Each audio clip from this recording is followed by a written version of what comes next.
பிரைஸ்தான் கர்த்தர் ஸ்தோத்திரம் உண்டாவதாக.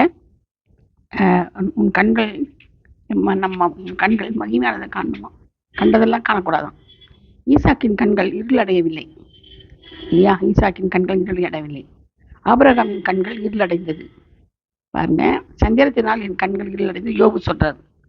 யோபின் கண்களும் இருளடைந்தது. ஏன்னா அவனுடைய வியாதியினால சஞ்சலம், மன பாரம், கவலை, கஷ்டம், கண்ணீர் அதெல்லாம் தான் செஞ்சு கண்கள் இருளடைந்து. நிறைய பேர் கண்கள் பாருங்களேன் அப்படியே சொரிவாங்க. கண்ணீர் சொரிய அப்படியே கண் வந்து இருளாயிடும், மங்களா தெரியும் அவங்களுக்கு. ஏன்னா அவ்வளோ பாரம் அவங்க இருதயத்தில் பாருங்க. அதனால தான் அவங்க கண் என்னாச்சு, சீக்கிரம் பஞ்சு அடிச்சுக்கிற மாதிரி இருக்கும் கண்ணில்.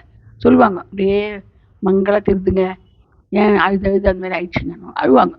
அழுது நல்லது. அது யாரை முன்னாடி அழுதுனா ஆண்டுடைய பாதத்தில் விழுந்து அழுகணும். மனுஷன் முன்பால் அழுது பிரயோஜனம் இல்லை. நான் கூட நிறைய டைம் மனுஷன் முன்பு அழுதுருக்கிறேன்.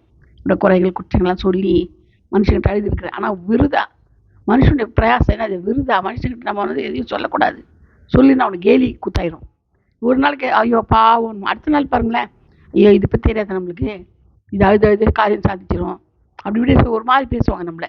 அதனால் மனுஷன் முன்பு செய்யக்கூடாது. நம்ம வெட்கப்பட்டு போகாது இருக்கணும்னா நம்முடைய கண்கள் ஒளி நிறைந்ததாக இருக்கணும். நான் சஞ்சலத்தினால நம் கண்கள் இருள் அடையக்கூடாது. அதனால தான் நான் சொல்கிறது. ஆனால் யாக்கோபு நேசிக்கப்படத்தக்கவன்